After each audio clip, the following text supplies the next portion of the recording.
estimating how little attention folks on the internet have. That is a very good point. Yeah. Now that I think about it. Mhm. Okay. Those of you who just suffered through all those way more than 2 or 3 minutes, I was on your side. Blame Mo.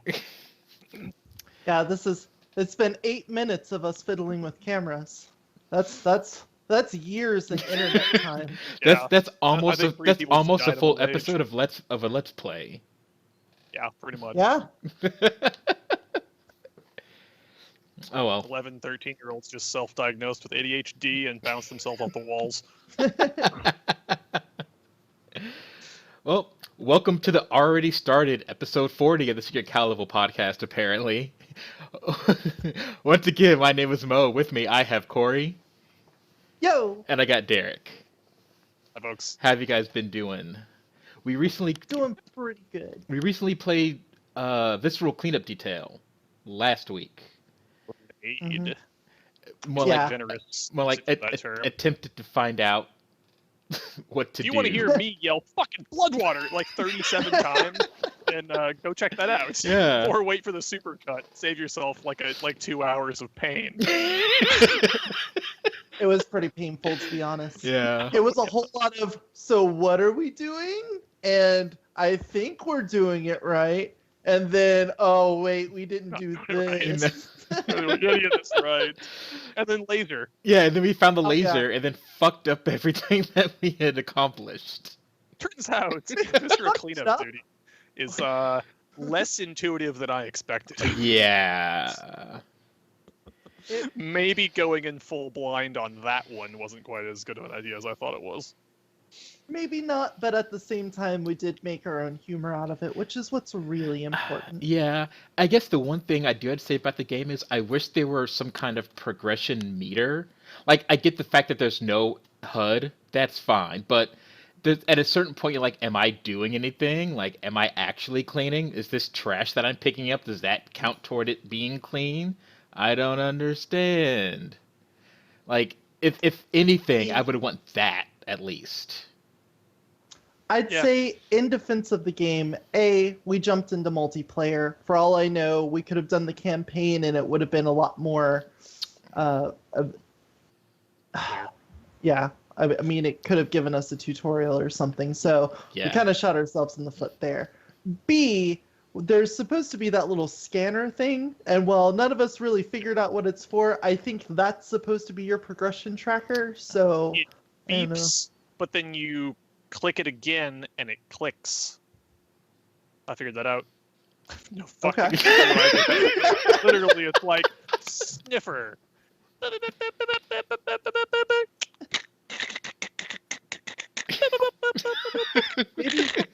Maybe one of All right. them like smells blood and the other one picks up Picks like radioactive waste. Or I like don't know. trash or Yeah. something, or I don't know. I don't know.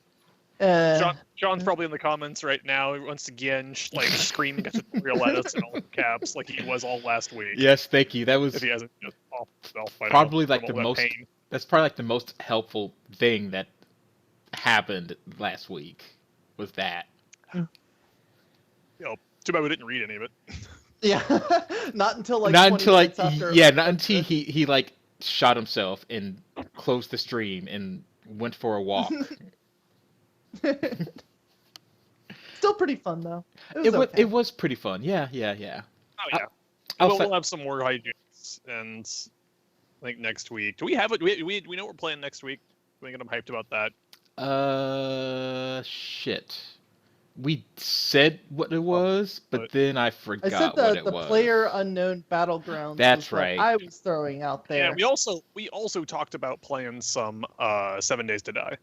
Oh, Yes, that's that's right. true, Yes, too. yes. I don't own that yet though, so maybe I'll have to wait a little bit before I can scrape together some moolah to pick that up. But that sounds like it'd be fun too. Yeah. I don't know. Mo and I might be able to cover you on that. Mm-hmm. Hey, we'll see. I may be gainfully employed in the very near future. Yay! Excellent. So outside of cleaning up blood and guts, what have you guys been up to?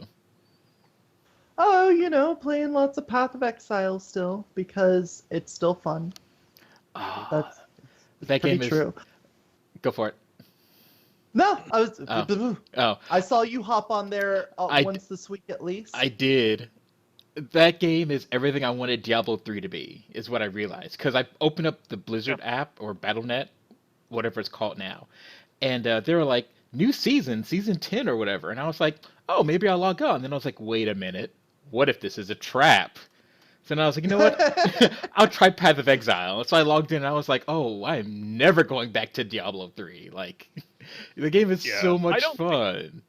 I don't think there's anything wrong with Diablo 3, but it's basically Diablo 2 could have become a spectrum of different things, and those are the opposite. Those are like the end points of the spectrum. Hmm. Like there's Diablo 3 and there's Path of Exile, which is like just hop in, have some fun, push buttons, and watch things die in large groups, or fucking spreadsheet your build and grind for 37 kinds of economy, and grind your way through the same act 4 times. So they are fixing that soonish, couple Yeah. months, I think. I started the Yeah, the League. What's the one where you get the keystones? The one you were talking about last week? the or the week? legacy. That's the- the current the- league. the legacy, current league yeah. is the legacy. So That's I got the what- keystones, and they were like, there was one that was like something happens every time you step in. And I was like, what is that something? And it doesn't tell me, and I was like, I'll find out. So I put it in. So I'm going through, and like all of a sudden this like negative energy radiates from me, and there's like a billion monsters, and I'm like, oh, I don't know what's going on. What do I do? And then it stopped, and I'm like, did I win? I don't understand. I don't You're such a get nerd, it. Bo. Well- It's the breach league stone. It's the It was- breach. You open a breach, and it was like a basically hand. opens a big bubble. Yeah, you click on the hand, and the hand opens up, and it makes a breach. There's a big purple ring that appears, and enemies. It's like I'll make a D&D reference. It's basically like you collapse the ethereal plane and the material plane in a location. Okay. If you're a D&D nerd, that made sense. It didn't. To make basically the exact same reference through the lens of Stranger Things, it's the upside down in the normal. Well, you're terrible and you should watch Stranger Things. Yeah, probably. Yeah, I need you to You're- watch you're- Stranger you're- Things. you're Do being you a horrible know person to how yourself. many things I have to watch to not be a horrible person? Yeah, I yell at you about most of them. Yeah. It's the service I'm doing it for you. But yeah, there's a breach mode. You click on the hand and it makes a big purple circle, and purple people run in from the edges, and then the purple circle goes away. Does And then you pick up all the shit they drop. Yeah, 'Cause Does they the- drop pick up a all lot the of shit. does the Yes. purple keep radiating after you click on each hand within the whatever? It makes Those are just like it little makes a chests. temporary breach. Okay, those Oh, are yeah. chests. Okay, that's fine. Yeah, They they're spawn basically with chests that only they're chests like the clasped hands. Yeah. They're chests that only exist in the Okay. parallel Because universe. because like the first time it happened, like a fuck ton of enemy spawned. I got like a bajillion Yep. loot, and I was like, woo, yeah. And then it happened again, but I got like half of the amount of enemies that happened, and so I thought I did something wrong. And so then I started to like and so I thought I had to click on each hand to make it like last longer. So I ignored the enemies, was like running toward the edge, and then nothing happened even less. And I was like, well, fuck, what do? I don't get it. But okay, now I understand what is happening. Essentially, you kill things that run towards you, and the faster you kill things, the more things will come at you. Okay. And so you can get a lot of items that way by just killing them really quickly. But on top of that, if you find those grasped hands, you'll basically pop a chest. Okay. So there's a little bit of give and take. You can stand in one spot and just kill them as they come, or you can like try to walk around and find the hands. Since Right. I've been doing this duo with one other player, I've basically just been standing there and he's been running around trying to find the hands. Okay. It's worked out pretty well for us, but ultimately it's just more items. Yeah. So Can not that big you of a deal. can you expand your backpack space, or are you always limited to that whatever by whatever? The stuff you carry with you, yes, but you have these things called portal scrolls where you just go back to town, sell all of it, and come right back to where you were. So you basically, at the cost of like 30 seconds of selling shit, have infinite inventory. I Not guess. infinite, but it's a lot of inventory space. Yeah. 4 pages of Also- your stash, and also the guild stash Well- if you're in the guild. Well, the stash space I don't care about. It's the your holding space that I feel is a bit. Yeah, just portal back down and sell stuff. Also, yeah. stop picking up random crap. Well, then it's Yeah, like that's the other thing. You have to like get over the fact that there's basically Oh, no wait. need to pick up everything you see. Wait a second. You guys don't play with a loot filter, do you? No. no. Oh shit, that must be crazy. How do you even see what you're doing? All I- that white Uh, ooh all over your screen. Well, I don't. usually I pick up everything that's blue and I pick up anything that has 3 colors. Oh.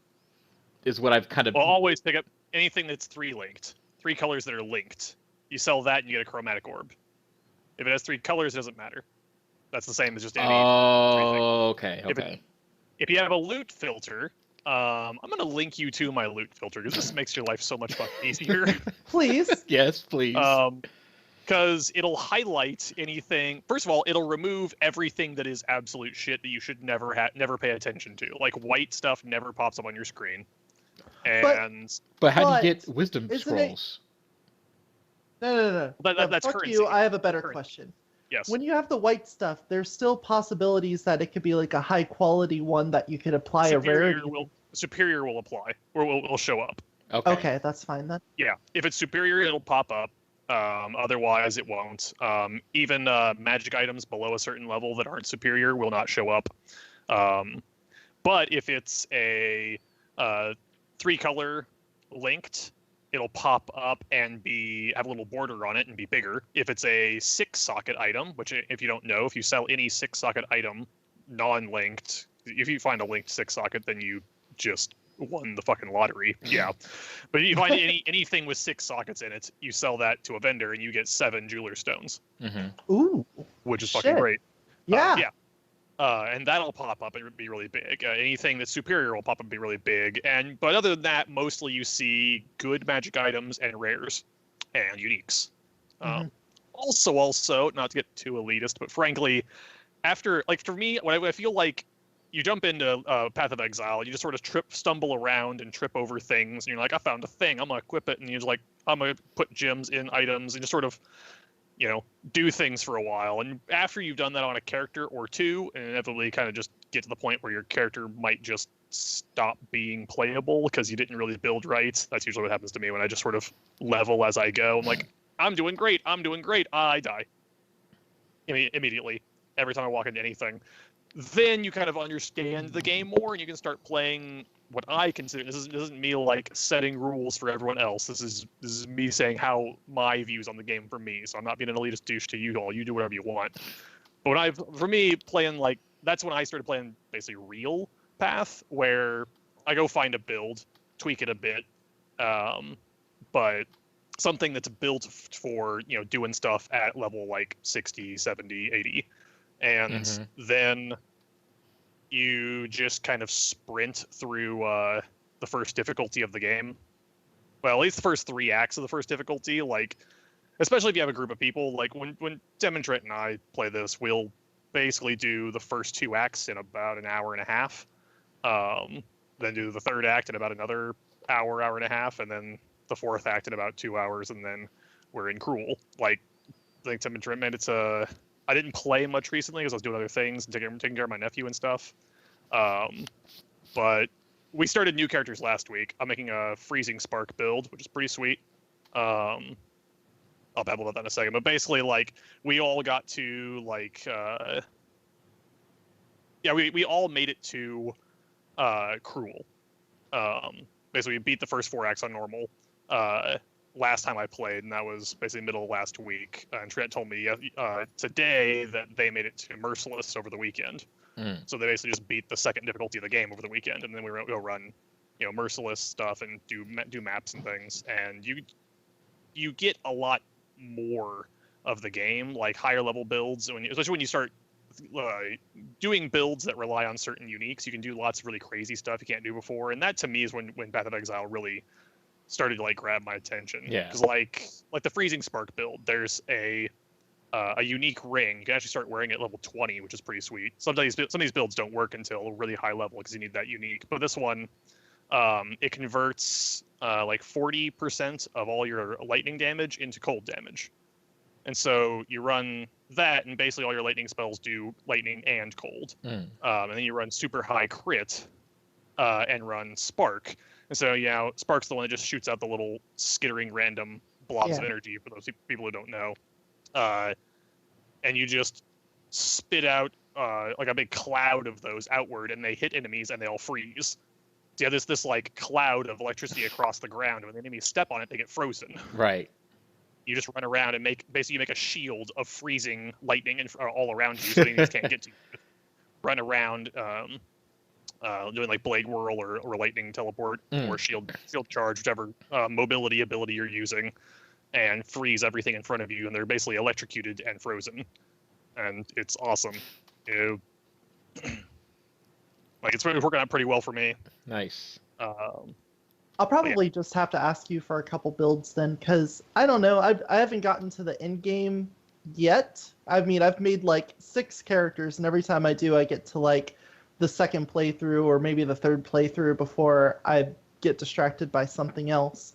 But I never reached that like wall where the build just stopped working. I just kind of reached a wall where I stopped caring, or it didn't feel challenging enough, so I just stopped doing it because I feel like it's easy to break shit in the game.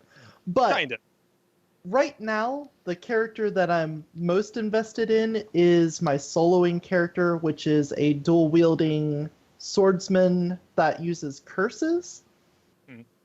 And so I'm raising my curse cap, and I'm just going to constantly have curses and curse on hits. And I feel like it's going to be good because I kind of demolish things right now. I'm in the 4th act of the first playthrough, and I haven't really reached any kind of obstacle yet. I still pretty much just run in, things are cursed when they get near me, and then I beat their asses, and that's about it. So, I don't know. Usually my character suddenly stopped working is because when I just organically build something, I'll basically forget to make them tanky. Because like on the passive tree, usually from what I noticed from a lot of big builds is, and this isn't exclusively, but a lot of the times, your passive tree is like 60% defensive stuff. And you get a whole shitload of offense from some, basically you'll 6-link up some gems to make your main ability crazy good, and then combine that with 1 or 2 uniques that also multiply it, and it'll just be awesome whenever you throw like 30 to 40% of your passives into that, and the rest is just you not dying, whether that's going just tons of life or doing like a chaos inoculation and energy and just shitloads of energy shield. Chaos inoculation's a passive major node where you're immune to chaos damage, but you have 1. Your max health is always 1, so you only have energy shield, which that's important because chaos damage ignores your energy shield, so that's important.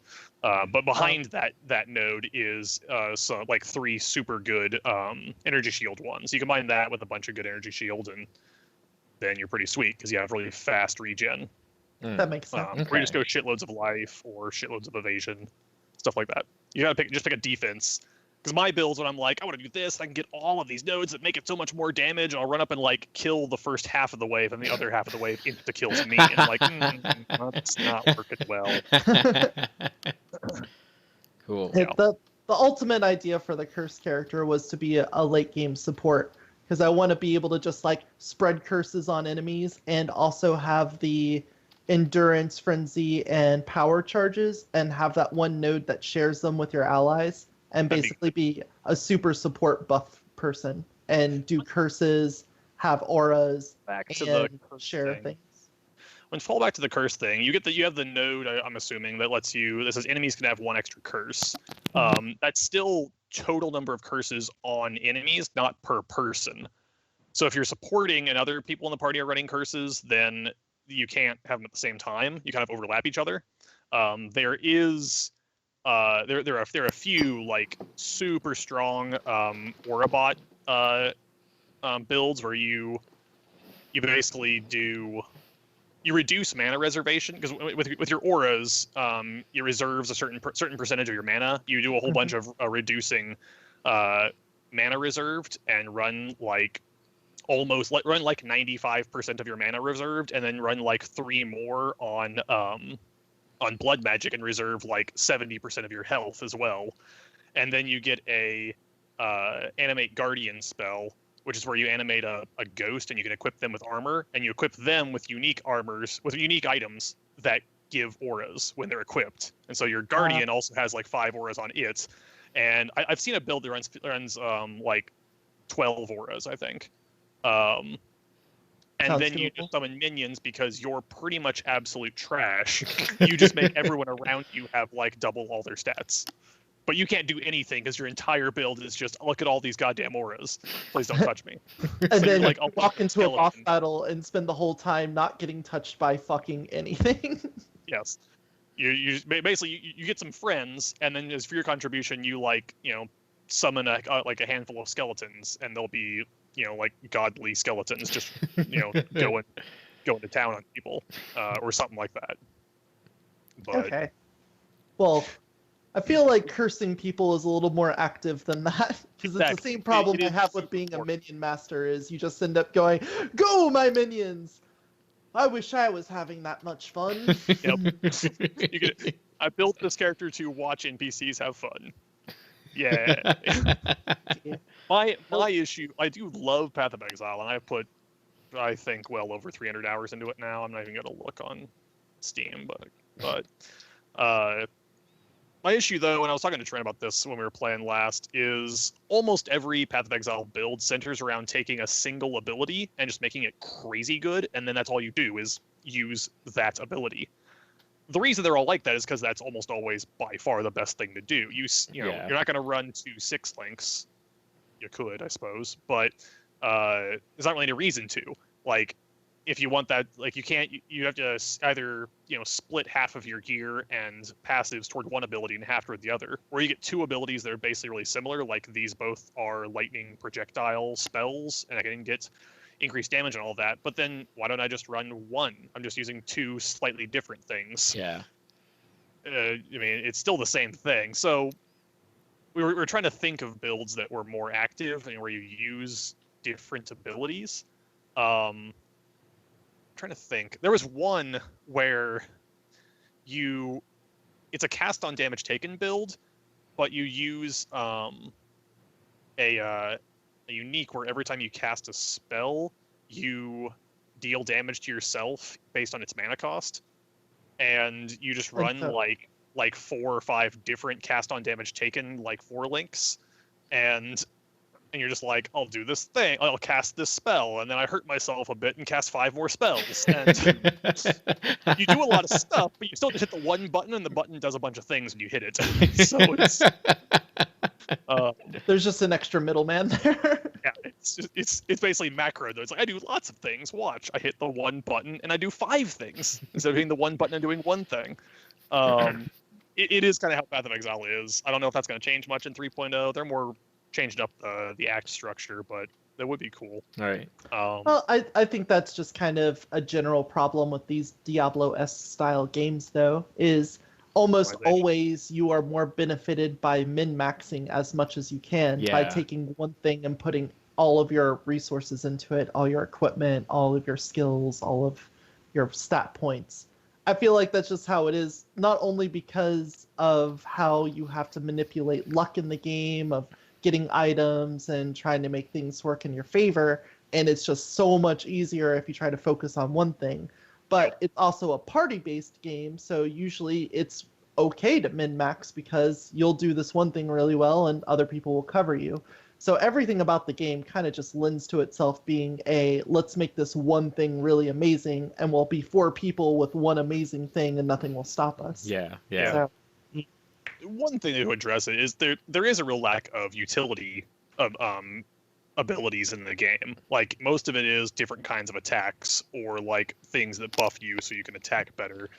There's not a ton of utility. Like I've seen some builds where like I was doing a flame blast build where you stand there and channel it, makes the giant ring of fire slowly appear, and after like 5 seconds it explodes and does a shitload of damage. They would run Vol I forgot the name of the cold spell. You target a spot and it makes a blast of cold there, and it has a high chance to freeze, has a higher crit chance and chance to freeze. You run the I know Vol what you're talking about. it always freezes the Vol one. And so you just like freeze a group of enemies and then channel your fire blast below them and blow it up, and then freeze a group of enemies. So it was a 2-button build. I mean, little things like that is really the only things, like, you have niche things like Vol Cold Snap, I think it was. Yeah, like Vol Cold Snap, which is a hardcore CC spell, and then you run something else to kill them. Yeah, it is kind of an issue with the game. Yeah. I think it's just a problem with the genre in general. There's not a whole lot you could do to change that without basically having to take away the ability to min-max, which I think, frankly, goes against the entire design process behind Path of Exile, which is here's all of the variables that we could possibly put in the game. You can adjust them based off of shit that you find. Yeah. Everything in there you can basically change. Like They are. What you're saying though is kind of weird though, because lots of people play with other folks, but the game isn't mechanically built very much for team-based stuff. Like, there's no real tanking. There is no healer at all. Mhm. Like, the Holy Trinity doesn't exist. Everything is designed for self-sufficiency. You just kind of build characters that are awesome, and they're awesome next to each other, and it's parallel awesome. Right. There's not really like a whole lot of party interaction. There's no play, like, other than an aura bot, which is basically, I'm going to run all the auras so you guys don't have to. Same thing with curses, because the party is going to have, the curses and auras that the party needs. So you can just put them all in one person, so that other people don't have to. But it's not really any different. Everyone still has the exact same auras and curses total.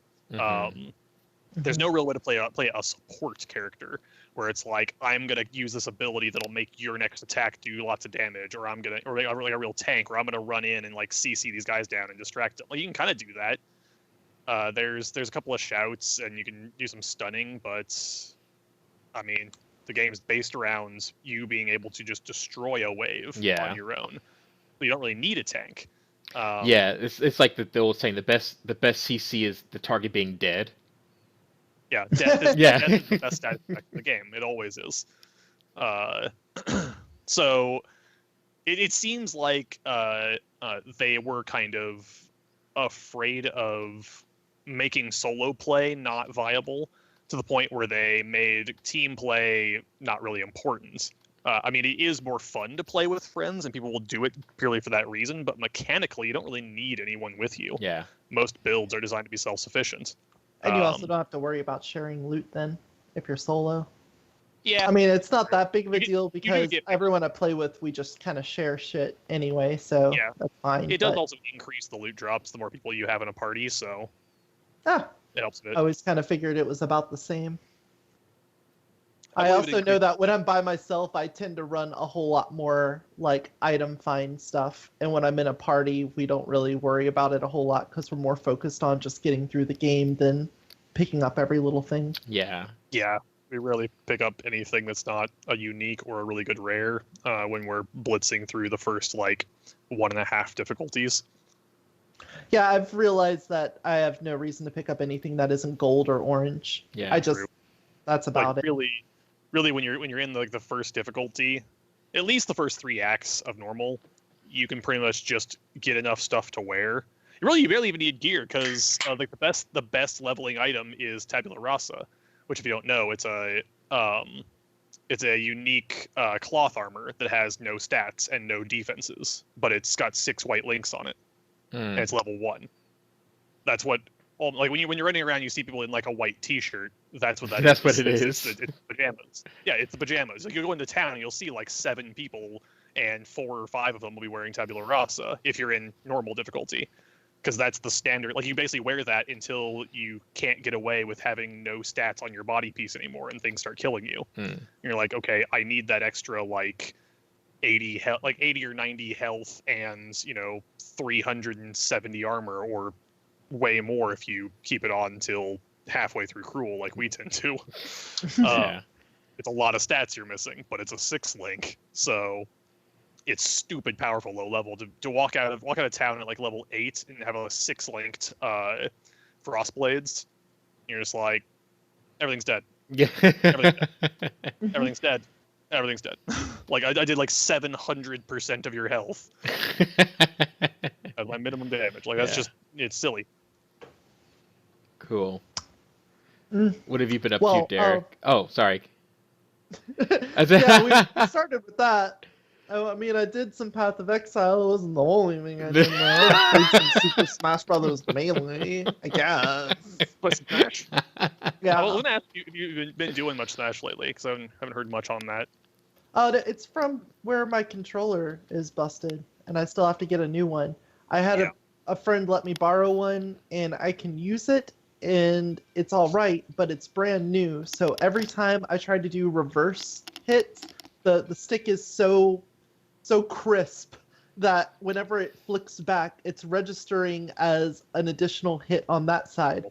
So if you want to like jump and shoot a charge shot in reverse, or any neutral B in reverse, you have to first leave the ground.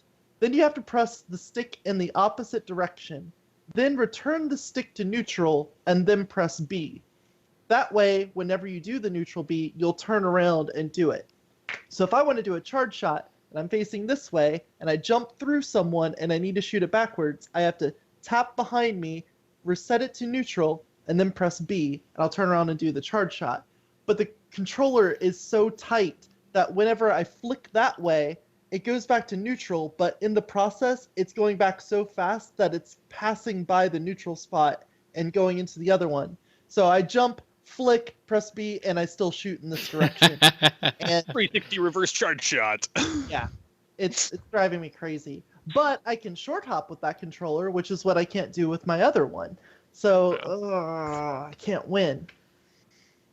I have to like just wear this one down until it doesn't flick anymore. But the more I wear it down, the faster it will be for me to not be able to short hop with it anymore.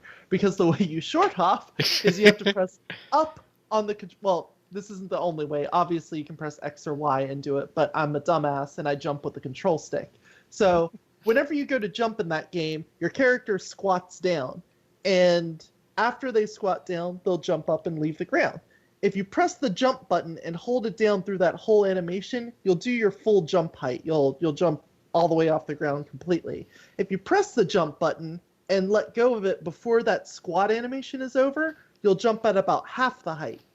So if you're doing it with the control stick, what you have to do is input the jump and reset it to neutral before you leave the ground. So for me, that's just like a little flicky motion, and I'll short hop that way. But the controller I have right now, it's so loose that that little flick motion doesn't register as a jump anymore. So I have to push it a little harder. But because I have to push it harder, it takes it longer to get back to neutral, and I can't get that short hop. It takes too long. On the new controller, it's fast enough, so I can press up and it resets to neutral, and it doesn't matter if you're holding down, so if it goes past that point, it's not affecting the short hops. So one controller, I can't do reverses on, but I can short hop, and the other one, I can't short hop, but I can do reverses on, and I can't win. It's not winnable. I just imagine if like the world cared about Smash as much as the Smash community cares about it, there'd be like special Smash controllers where it has like really stiff, really strong vertical springs and like super soft horizontal springs on the stick. So just like super crisp up and down, but just like lots of play left and right. It's funny you should mention that. There's actually a project right now to make Smash controllers that are like regular fighting game pads, where instead of having the joystick, though, you've got just a button layout. And that way, the angles are pre-programmed, and you never mess up your angle on anything. Of course, that limits you in a lot of ways in the game, since DI and certain angles you'll always want to have the control stick for. But in the process of making that controller, we found out a whole lot of things about the game that we didn't know before. Like, whenever you press left or right on the controller, you're going to hit the plastic on the side here. Like, you know, you can't go past that. However, if you were to take the frame off and push the controller, you know, it goes a little bit farther because that plastic's not there. And you wouldn't think that would do anything, but because of the way the game's programmed, it looks at how much available space is left before it reaches the end of its registration, like for how much it can read from the input. If you remove that and push it, you can actually move faster in Melee by taking that plastic off What? and push the controller stick forward. Because Melee makes your speed, your run speed, based off of how far you press the analog stick. Kind of like in Mario 64, how you would like stand still, walk, move a little faster, and then full out running. With Melee, if you press all the way to the right, you'll go at full speed, and you can like tilt it downwards or move it a little bit closer, and you'll still be in the run animation, but you'll actually be moving slower. Reverse of that, if you take the plate off and you push it forward, instead of it getting stopped at the plastic, it'll move a little bit further, which makes the game go, oh, you're pressing it farther than that, which means you need to go faster. So we can make hacked controllers that can literally do more than an unhacked controller.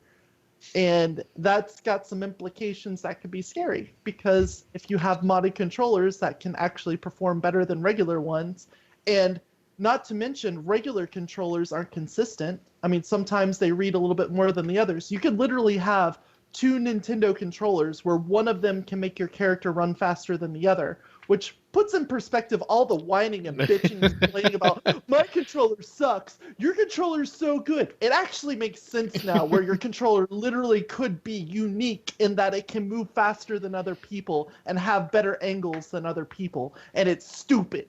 It's so dumb, because Melee already has enough stupid shit in it. We don't need more stupid shit from the hardware. Oh. But we've, because every year another new thing with Melee has to be found, so.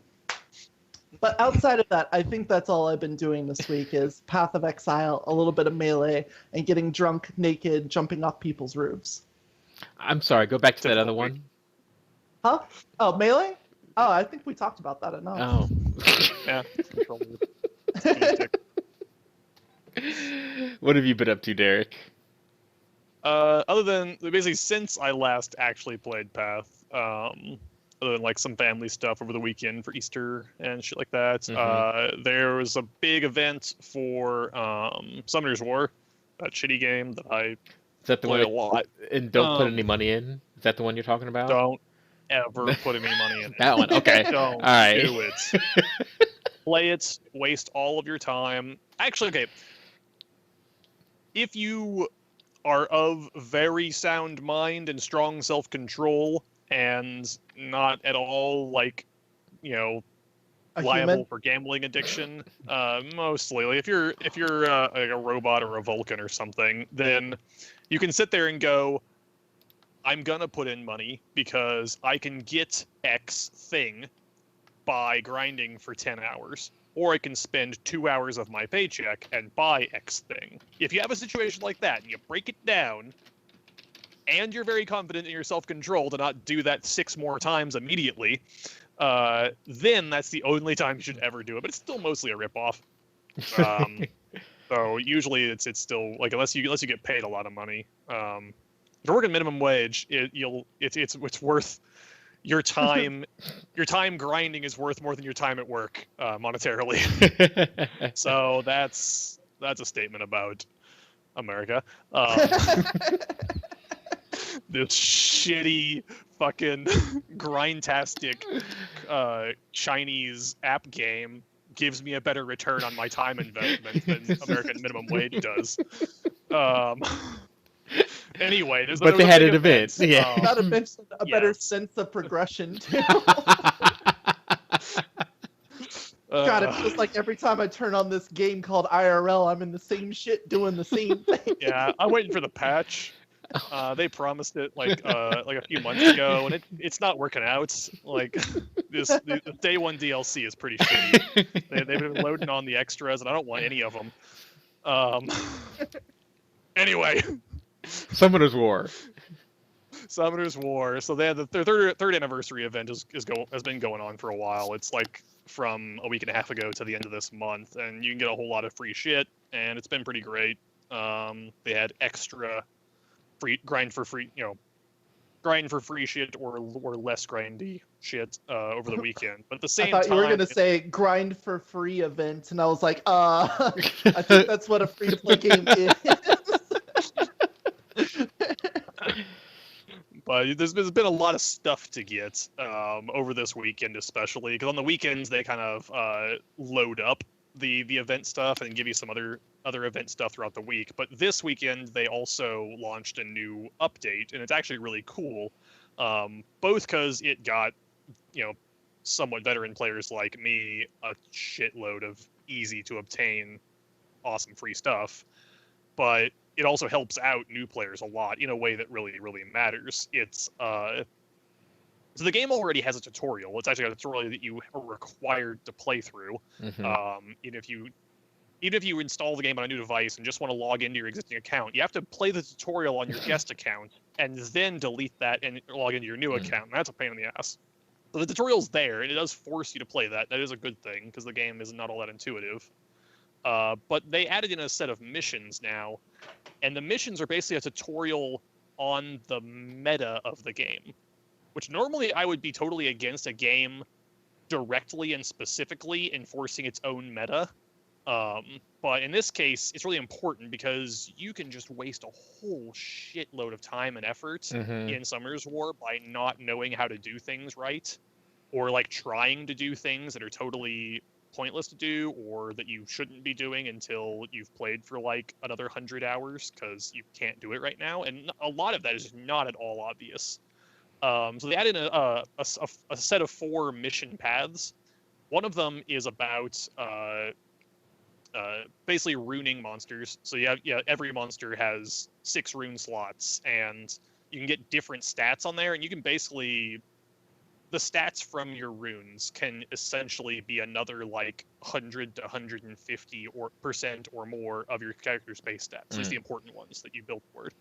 And so you can take like a DPS monster and make them into a tank pretty easily just by putting runes on. And that's sometimes a really good idea. And sometimes it's a fucking terrible idea. It'll give you a worthless monster.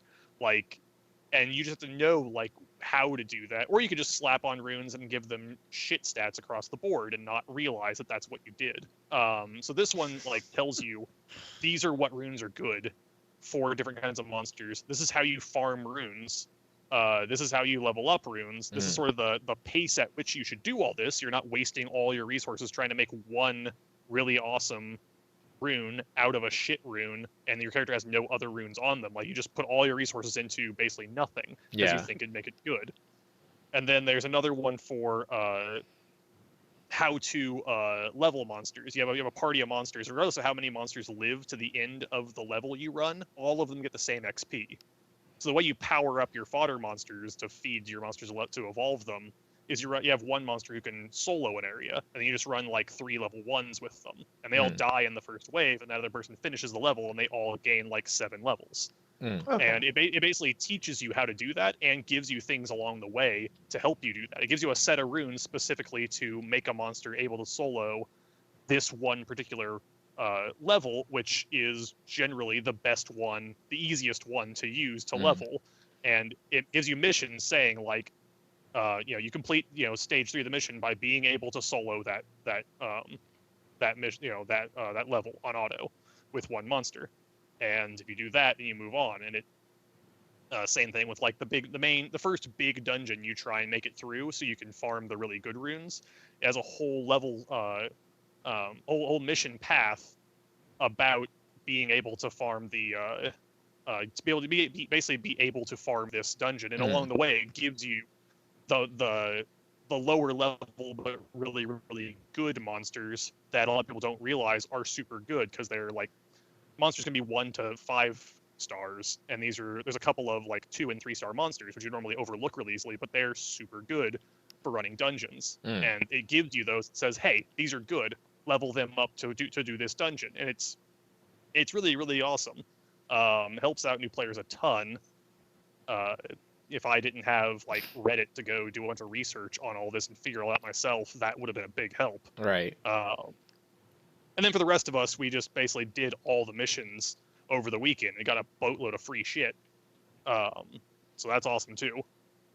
It was overall just really, really good. Cool. But it did take basically like the last 3 days of my life. But I made some progress. Cool. Which is more than what you make at work. Still running full steam. It is basically my favorite Skinner box. I'm glad you brought up Summoner's War because there was something that I watched a couple of things and played a couple of things, but I want to segue into this. So Hearthstone recently had their new expansion, Journey to Ungoro, and it's an okay expansion. They were like, if you pre-order, you get it's like $50. You get 10 cards for free. And at first, I wasn't going to, but then I was like, I'm gonna end up playing this anyway. Whatever. Like, I'll just throw money down for it, right? So I pre-ordered it and I've been playing. It's pretty cool. Um, but there was a lot of Reddit threads coming up on the Hearthstone Reddit saying how expensive the game was, and I spent $50 and I didn't get enough cards to make a decent deck, and they included these quest cards that are all legendary, and each class has one, and so if you had this legendary card, you build a deck around it. Of course, people threw down $50 and didn't draw legendary cards. Like, well, what the fuck? Why'd even buy the expansion if you were hyping up these quest cards to be like the bread and butter of the expansion, and I didn't get one after paying $50? What the hell, Blizzard, right? And so, it's And you it's got 3. well, I got two. I got the Hunter one, which really fucking sucks. So I might as well have gotten just fucking one. And I Send your think hate mail to Secret Calibur Podcast. And I think I got the Paladin one or something, another one that sucks equally. Well, that's an entire other story. But all the quests, like all 9 of them, are terribly like out of balance with one another. Like the Warrior one's really good, the Rogue one's pretty good, the Mage one is like Exodia Mage, where you can throw off infinite fireballs and 30 and 100 to 0 bitches. Like it's all dumb. And then you have like the Paladin one, which is like buff some creatures. You get this humongous taunt. So there's this new mechanic called Adapt, where you can give it like you have 3 choices out of like 9. So you can give them +3 attack, +1/+1, with target by spells or abilities, whatever. The Paladin one, you adapt 4 times. So you do that 4 times, right? And so you get like a 13/7 taunt, all this other crap.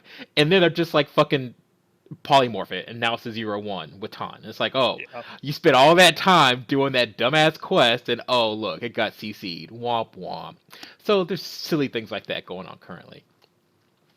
So anyway, so there's all these threads about how expensive the game has gotten. Blizzard's cut off their adventures. Now they're doing 3 expansions, and other people who have actually played TCGs are like, welcome to the crowd. Like this is normal. Where have you been? And it's Blizzard's. I think it's Blizzard's fault because they're trying to have their cake and eat it too. They're trying to say, here is a free to play game that is a card game, and if you log in and do these silly little quests, you don't have to put any money into it, but eventually you'll get all the packs, and you get enough gold to get all the packs, to get all the cards you need. It just takes more time to do it than it would normally. Um, and then they want to make it a trading card game that you actually can't trade cards. And so they want to limit you on how much stuff you can actually get. Um, so yeah, like I talked about how, so a lot of people are saying Magic the Gathering decks, if you want to go on the Pro Tour, for example, a deck will easily cost you $200 if you want to buy all the cards. And yeah, and people are like, oh, well, I have to throw down $100 to blah blah blah blah blah, and everyone's like, yeah, what did you expect? It's a card game. Blizzard's not going to give you all the cards for free. People are like, I could buy Overwatch for $30. Why should I pay $50 for cards that, a random assortment of cards that I may not need? And everyone's like, Exactly. yeah. Go play Overwatch. Yeah. Yeah. Well, honestly, my point is like, why should you? If you can't answer that question, Yeah. then you know what the answer is. You shouldn't. Answer your own question. Yeah. Why should you? Yeah. Exactly. I mean, go Yeah. play Overwatch. Like, that sounds like Yeah. a good idea. I think you'll be happier. Yeah, and a lot of people Like- they're in this weird thing where they're comparing the card game to like a video game, and everyone's like, no, those are apples and oranges. You can't do that. This is a completely different beast. And Blizzard has shot themselves in the foot by presenting it as a video game, but having the card game aspect, kind of prop it up.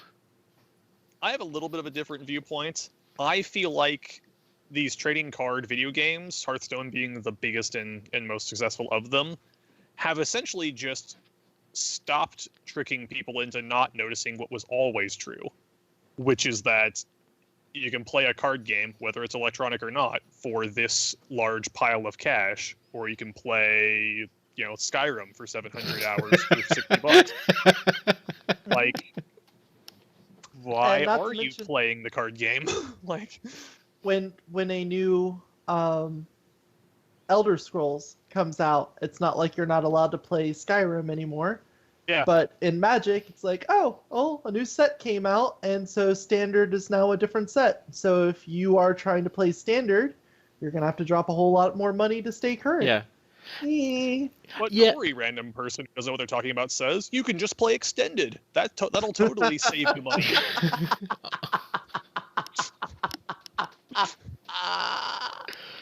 If you've been playing from the start, maybe. Yeah. Yeah. After you play Standard, every Standard, for about 20 years, you can possibly scrape together a decent Extended deck without spending more than a couple $100. Maybe. Yeah. But that's only because you didn't happen to have the couple $100 cards. Yeah. But for instance, Blizzard, speaking of rotations, Blizzard's original goal was to have every card ever made to be legally played, and all the people that play TCGs are like, no, that's dumb. For very, when I very heard that, I'm like, you don't expect your game to last more than 3 years? Yeah, really? Like, you're planning to shut it down in 3 years? That's really brave of you. Yeah, so you want to power creep everything. So eventually we get to 1 mana 10/10s. Like, is that the direction you want your game to go? Because that's the only way to do it. Yeah, that's the only way to do it. And so eventually you have to make other cards unplayable, either by just not allowing you to play them or by making them unplayably bad. And they did the second part. There were some laughably bad cards in Hearthstone, and people are like, why? Oh, the people that don't play card games are like, why? And everyone's like, because of power creep. Like, okay. Here's what I don't understand. Trading card games with physical copies of cards.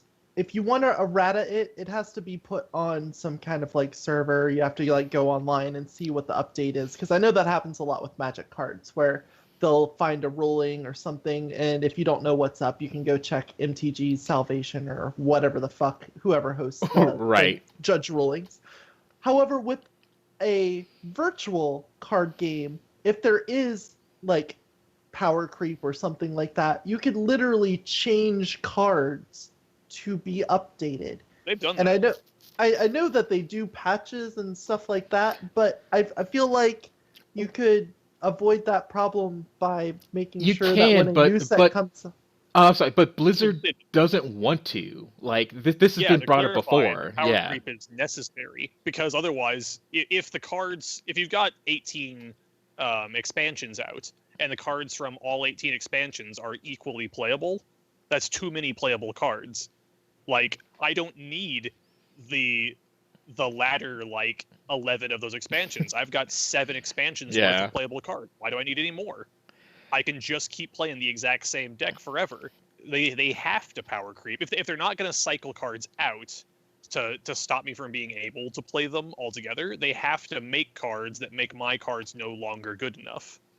And they have to power creep. Yeah. That's by saying we're never gonna rotate out cards. They've basically said, like, it's a dog whistle essentially, for those of us who understand how this works. We're going to power creep every new expansion because we have to. Yeah. Okay. Yeah. Like, they have to, or else they don't make any money. Yeah. I was seeing it as a mechanical limitation, not as a financial limitation. Yeah. Money ruins everything. So they originally told everyone everything's going to be playable, don't worry about it. And people that play TCGs are like, yeah, that's going to change here soon. And so, like, a year or two later, they're like, we're introducing Standard and Wild. And so people are like, oh, my cards don't work anymore? What do you mean? You're just money hungry. And people are like, well, you're not wrong, but in order for Hearthstone to keep going, this has to happen. It's part of the self-sustainability of the beast. Right. And so people were all mad about that, and because Blizzard has not explained what a trading card game is, or a computer card game, however you want to say it. They haven't explained that this happens, right? So then that happened. Everyone got their panties in a bunch and whatever. So Blizzard used to also do two expansions and an adventure. Expansions were like 130 cards, and adventures were like 45 to 50. But all the adventures were single player content. You would spend $20, you can get all the cards, right? The problem was those cards were never impactful enough. Minus one expansion when they took a broken class and gave them even more broken cards, but that was an exception. Generally, cards from adventures never really shifted the meta at all. Then the question is, well, then why do them in the first place if you're not introducing cards that I want to play? If they're not power crept on that as well, then why would I want to put out money for this adventure, right? So then they're like, okay, well the adventures don't work because they don't shift the meta, so we're gonna get rid of adventures and just make three sets a year. And then of course people are like, what do you mean? Oh, I can't get these cards now. I gotta spend $50. You're getting rid of the adventures and blah blah blah blah blah. You're money hungry, and everyone's like, again, you're not wrong, but this has to happen in order to sustain the game. And so it's this. Go for it. I was gonna say, I think one thing that also is contributing, and I'm gonna. This is the episode where I'm gonna like say I'm not elitist, and then say really elitist shit over and over again. But basically, I think like not just taking the card game and making it a video game, and people are kind of like seeing the juxtaposition there. They also wanted a mainstream card game, and people who don't play card game, like non-card game players, are playing this card game, and they also are looking at it going, why would I put up with all this stupid shit? And everyone else is just like, aren't you a card game player? Isn't that your hobby, putting up with stupid shit and giving people money for it? I thought that's why we were here. And everyone else is like, but this doesn't make any sense. It's dumb. It's totally not worth it. And they're like, are you in the right room? Overwatch is next door. Like, I feel like that's also the same thing. Like, you can't have a real mainstream real card games. I feel like there aren't enough people to be able to dupe into playing a card game, because it takes a special variety of dumb gamer, and I was one for like 5 years to just be like, yeah, new expansion, sure. That's paper. This is paper. They're worth the same thing. You saying that reminds me of something I wanted to talk about a while ago on the podcast, which was, you don't realize how much meta knowledge you have of gaming in general until you try to play a game with someone who doesn't game at all. And like even the slightest little quality of life things that you would imagine anyone would just immediately pick up on goes right out the window. I was watching a person play through Uncharted. I was gonna say Nathan Drake's Adventure, but like, but they're like trying to solve this puzzle, and I'm in the other room. I can hear them getting frustrated, and I come out there, and she's like trying to solve this puzzle, but she can't figure out why she can't like progress any further. And after watching her like fiddle around for a bit, I see a glowing thing next to a pedestal, and I was like, "So what's that thing?" She's like, "I don't know." Walks over to it, and it gives a prompt to pick it up, and then it ends up being a key to unlock a thing that lets you swivel a thing to open up a pathway. She's like, how was I supposed to know that? I was like, it was glowing. And she was like, so look at all the things that are glowing. And she like circles around, and I mean, of course there's light coming in through the ceiling, and it's shining on stuff. Like there's a goblet on a table that a light beam was shining on. Like, I understood what you were saying, that like there are plenty of things that are illuminated by light. But I was looking at this thing because it was a glowing thing, and I knew that means I could interact with it. Like, you don't realize how many little things that just make it easy for me to go, okay, I'm going to jump through this game, and then you just start playing through because you have all of these, like, tropes from video games that you've built on. So I'm sure people playing these card games are just, like, freaking the fuck out because none of this makes sense. Meanwhile, everyone's just like, oh, yeah, that's just how that is. Yeah. That's like that. Yeah. You dropped $50 and you didn't get the card you want. Are you gonna drop $50 more, or are you gonna pussy out like a bitch and just walk for $50? Like you paid $50 to get the cards. How many times though? You're gonna walk away $150 in, and you still don't have your card. You might as well drop another $50, man. You might get it this time. I'll sit here on stream and watch you unpack them. But yeah, so the Hearthstone Reddit has exploded, and there's no word from Blizzard because I'm sure they're like everyone else. Like, what did you expect? I don't know what to tell you. Like, I feel like half of Blizzard just sort of like shirks away from their computer like a fucking vampire from an open window, just like I don't want to. well, It's so wet. well, And to the other half of Blizzard's just like, are we gonna? well, the thing is, like, Okay, I'm whoever does whoever does Hearthstone, I think it's Team Five. They're notoriously bad. I'm talking Niantic levels of bad of talking to their customer base. setting that bar double low. Is it Yeah. like YouTube bad? No, because YouTube actually makes changes. They just don't tell bitches what's changing. Hearthstone, They do 4 years later. the developers Put a don't lag in the two. developers don't make any changes and don't interact. Like, okay, you're a fucking card game. Why is there no tournament mode? Explain that. It's fucking stupid. There The game isn't a tournament mode? no, the game's been out for 4 years. It's made a bajillion dollars, and there's no tournament mode. No. No. There's ranked matches. You get random paired with Yeah. ranked people. Uh, But spec- it's, spec- it's Okay. So there's Spectate a ladder. spectator mode doesn't work. The way they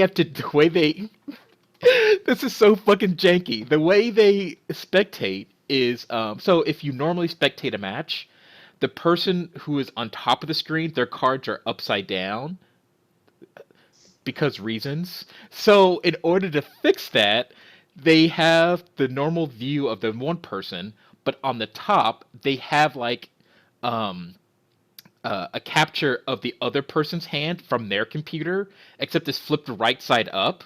Like, it's super fucking janky. It's stupid shit like that that they have to.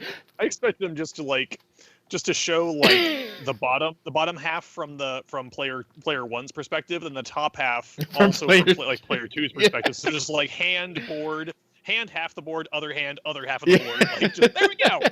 Like, It's it's split screen in 64. the reconnect system is fucking. There is none. Like, there are multiple times during tournaments when they disconnect when they're on a LAN and they have to do a regame. Like, Blizzard, pause the fucking game. How fucking hard is it? Like, there's a bunch of the game is okay, but for a company that has made $400 million gross over the past couple of years, there is some laughably bad things that are wrong with this game that should not be.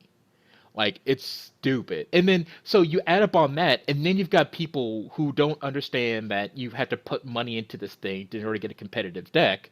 And it's a perfect storm waiting to happen. And that is exactly what has happened right now with that game. And I want to get the Michael Jackson gif where he's eating popcorn in the fucking theater, because that's all I do is like I'll jump on the ladder at every point in time, but I'll read Reddit and people are like just losing their shit. It's hilarious. It's the best thing. I feel like they've got Hard what I thing. want to dub Niantic syndrome, where when that first like $100 million rolled in, they basically did the literal Scrooge McDuck thing, and they all just like drowned in their money, and there's no one there anymore. Yeah. They can't get out. They are literally crushed under the weight of their own fortune. And I they, feel like that's the only explanation. they make stupid decisions that Magic the Gathering they're actually celebrating their 25th anniversary this year, I believe. And Wizards has fallen through all these. I've repeated this before. Take a drink, because I've said this like 8 times already over the past 40 episodes. I already drank my whole drink. I can't drink anymore. But Wizards has gone through all this bullshit, and they've learned from their mistakes. Why did you think having a non-rotating set was fine, Blizzard?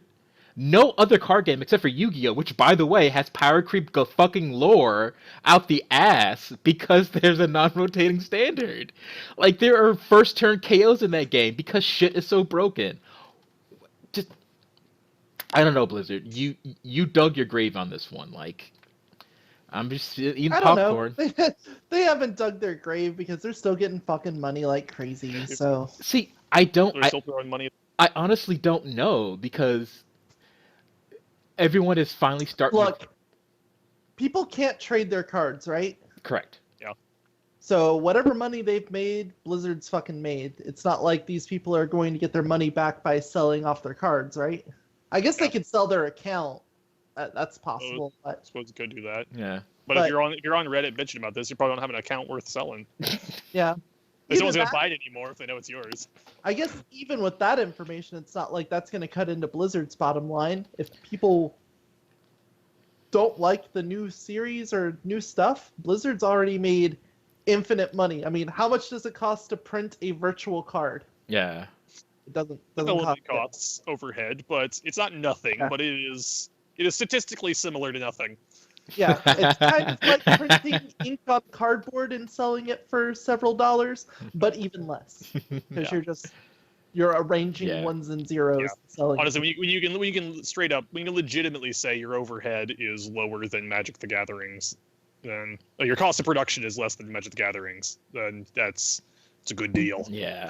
And I this, guess they have to worry about putting servers They have together, to have hosting servers. people's account and stuff. Whereas with Magic, you kind of just have Servers, giant piles of cardboard. It's to similar. it's all the same. and packaging and shipping and Yeah, distribution. shipping and yeah, like That's got to Those come old close. servers. I'm not sure how much hosting server farms compares to. what's in your like. I don't cardboard. think we have a small enough micrometer to see which one is smaller. Like you get down to the atom, and it's like I don't know which one's smaller. Like I need some tunneling microscope in here to see their costs on a graph next to each other. Just saying, I don't think this is the grave. This isn't the hill they'll die on. There'll probably be some upset people for a little while, and then after, like, I don't know, a couple months, people will be like, damn, I've already sank this much money into it. It'd be stupid to stop now, and then You know, continue. I don't even think it'll be that far. It'll be like a month later, and people will be like, bitch, don't play for a week. Oh, a new thing came out. Look at that cool art. Money for thing. Yeah. Yeah. Like they've got IP, brand identity, and numbers, and marketing. They have tons of marketing and art. Frankly, they have marketing and art. The like a 60-year-old best IP in the video game industry is just like a foot of gravy on top of that. Like they're fine. Yeah. Yeah, like, if the U.S. if Congress hired Blizzard to be propaganda artists, I think we'd be fucked. I think Yeah. we would just all be like, yeah, fuck those Middle Easterns. We'd be fucked, but we wouldn't know it. We'd be happy about it. Oh man. So keeping with the card game mantra theme, whatever. There's a new set for Magic, Omniket. I think last or 2 weeks ago I mentioned it. Yeah, We were talking terrible, about and you hate everything about it, though, right? no, just the Yeah. invocations. No, just the invocations. Which I still think the design is fucking atrocious, but there's some artwork that works well with the frames, particularly Baze and Mind Twist. Just This flip-flopping motherfucker. no. Most borders are still ugly. I don't like them. The fucking Wingding font still hate it. Still wingding. But some of the art that is contained within that ugly actually kind of works with the overall theme of the card. I'm like, okay, that's not bad. Okay, that's not too bad. All this other like the other 30 shit, no, that's all bad. But so Amaket all got released, and it releases this week, and I'm going to a bunch of pre-release shit on it. And I was freaking excited because there's freaking Minotaurs now, and there's a freaking Minotaur Lord, and it's fucking awesome, and I'm so happy. I'm like, What does it do? hold I on, was gonna I, play. It doesn't matter. It's got horns and it stands up. It's got horns and pecs. That's all Mo cares horns about. and stands up. Hold on. Horns and Would you say it stands erect? penis joke. It's, Promotion. it's Neb the Worthy, one colorless, one black, one white, legendary creature, Minotaur Warrior, 2/2, first strike. Other Minotaurs you control have first strike. As long as you have one or fewer cards in hand, Minotaurs you control get +2/+0. Whenever this card deals combat damage to a player, each player discards a card. That's Oh, that's all right. And since it's black white, you could run a little bit of madness in there with it. Black red, but Do some yeah, discard. yeah, Oh, black red. yeah. okay. Okay, still run a little madness with it, and then do some cool stuff like that. And it's- That'd and be fun. And it's funny because the term for no cards in hand is hellbent, but there are a lot of cards that say one or fewer. So now people are coining the term heck bent for that. Fucking great. Fucking great. Oh, diddly doodly. Yeah. Oh, you're out of hands. Out of cards in your hand. I see. Oh, you got one. You're looking a little hectic there. Fucking wonderful. But there's a ton of other Minotaurs, and I'm like, fuck yeah, I'm playing Logan Minotaurs play now. Minotaur Tribal. Yeah. Yes, I'll probably do it in Modern because there's way more Minotaurs. There are other Minotaurs that came out like a couple sets ago, but it wasn't like enough. But now there's a lot. But there's a new mechanic. They added split cards, and they're kind of ugly. So hold on, I'll throw a link in here. So imagine a magic card. Cut half of it. This half right here is one card. You turn it 90 degrees. This half is the other half of the card. So the way Okay. So half of it is like the bottom half of a card, and then when you turn it on its side, that's the bottom half of another card, basically. so cut it in half. Portrait half of The, the the, the, the top is a card. You turn it 90 degrees, and this half that was the bottom, turn it 90 degrees, is its own little card right here. Okay. Um, Okay. Like the cards are sideways yeah, to each exactly, other. exactly. Yeah. So the way it works is a new mechanic called Aftermath. It's very similar to Flashback, where one half you cast from your hand, it goes into the graveyard, and you can cast the other half. The major difference is that the other half can be a different color, can be a different mana cost, and it can be a totally different card. So from your hand, it could be an instant, but from the graveyard, it can be a sorcery, and vice versa.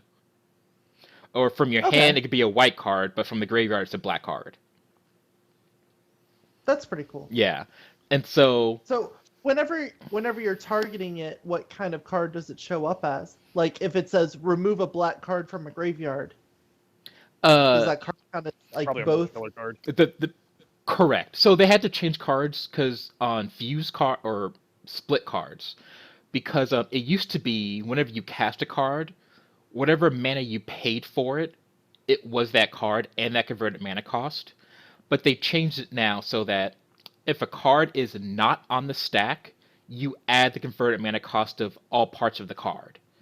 When you cast the card, whatever you paid for it is its converted mana cost. Yeah. That's how it was with like fireballs and stuff, other X costs. So Mhm. that's how you would do with like X cost counter spells. Yeah. But to specifically cast it from the graveyard is called Aftermath, and that's something very specific. Like you play it, and then you exile it from the game. Yeah. Oh, Sounds so it can't be cool. like a counter spell from your hand and then like a 1/1 flyer from the grave. It can't be like a creature on the second half. No. I guess they could put a I token guess you could in. summon a token. Yeah. They Yeah. could put a token in Yeah, play. which, by the way, That's cool. there's a new mechanic called Embalm, where a creature with Embalm goes to the graveyard. You pay the Embalm cost. It comes back as a copy of the creature, except it has no color, and it is a zombie in addition to any other types that it was. And so you get cards that Pay are the like cost as it goes to the graveyard or from the graveyard. from the graveyard. Oh, nice. So you get cards that It's like a flashback creature. right. So you get cards that like when this creature enters the battlefield, target player takes 1 damage. So let's say that creature dies. When you embalm it, it comes back into play as a copy of the creature, which says when it comes into play, deal 1 damage to target creature or player. So you can pull silly little graveyard mechanics like that with creatures as well. Do you Okay. exile it when you bring it back, or like, You- is it You, like you you exile the card and you get a token correct, copy? correct. Yep. Okay, so you can't just bounce it. No. So it comes back Yeah. as a zombie in addition to everything else. And there's a bunch of now there's a bunch of zombies in the game as well because mummies. That makes sense. Yeah. But yeah, this set is super. It looks really, really fun, and so I'm super excited. I'm playing in a sealed pre-release this Friday and again on Sunday. So I'm expected to have a ton of. I think I'm buying like a booster box as well, being a friend or buying one. I could see if there's like a release event nearby here. I might Yeah. go do a draft or something. Yeah.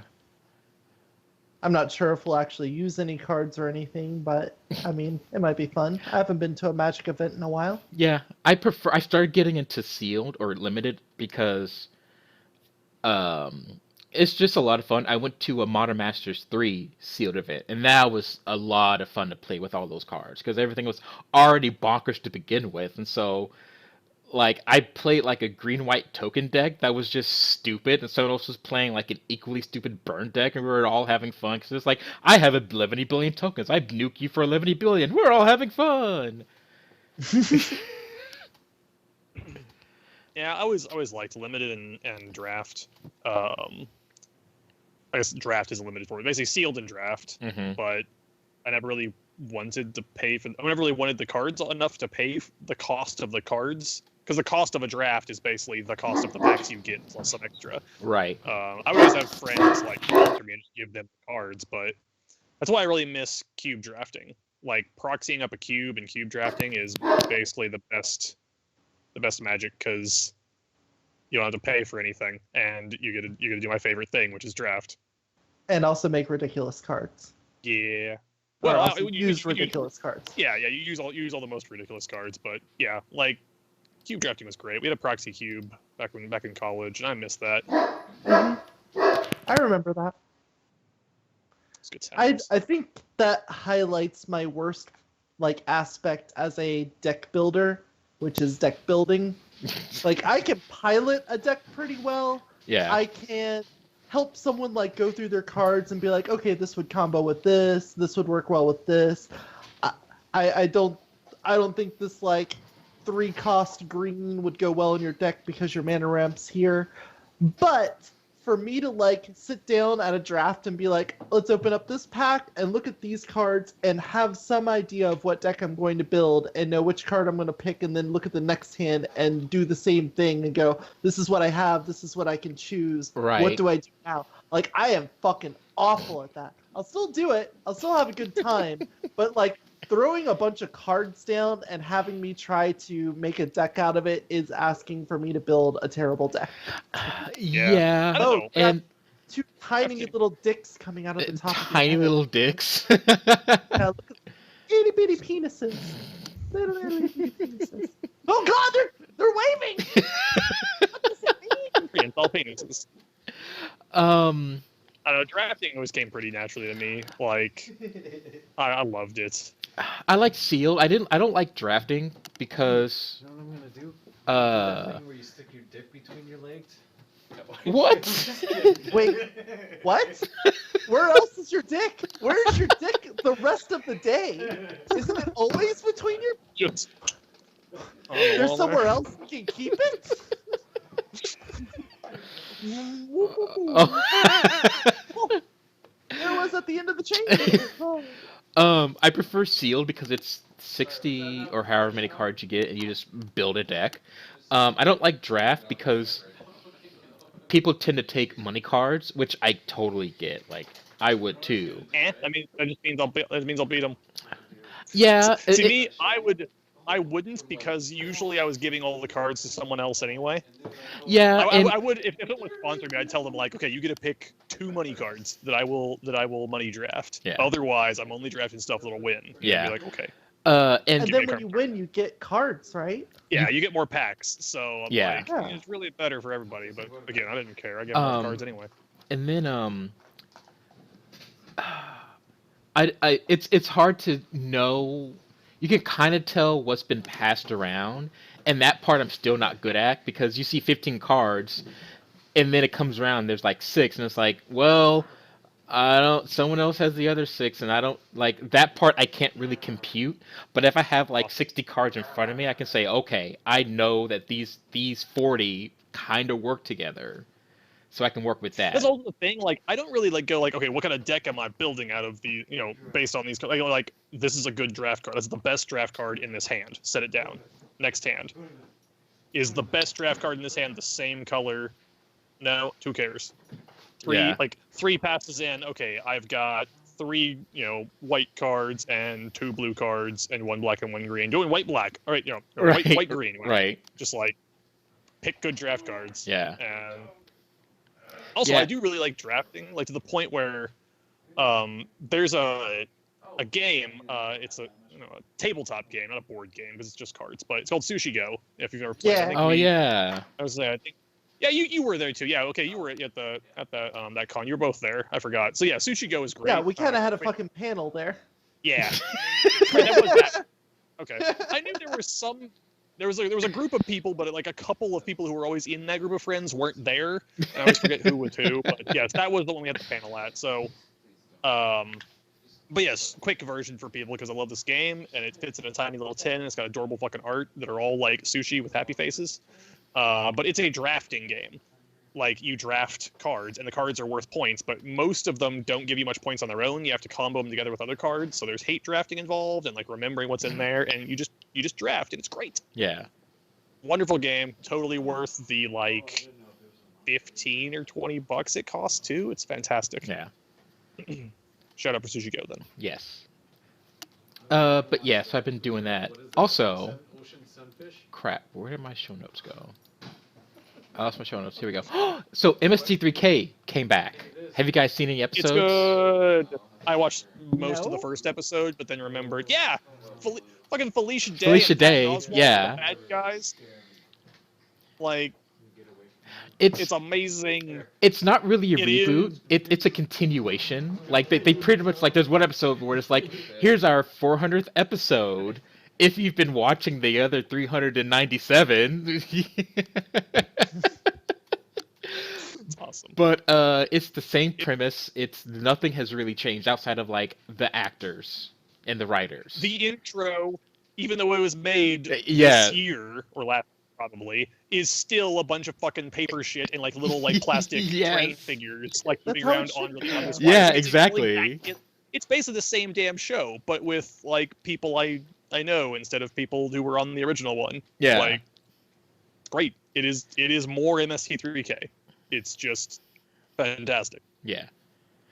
The one bad thing I have to say about it is their delivery of jokes is still kind of stiff, which totally makes sense because it's their first run at it. And Intentional. well, there's the other thing that I have to say about it is they try to cram a lot of jokes in a very, very small time, like the window. Whereas in the old one, they would tell a joke. They would tell a joke and you would laugh. But part of the experience was watching this terrible movie, just how bad it was, and kind of just enjoying it. And then they would tell jokes from time to time.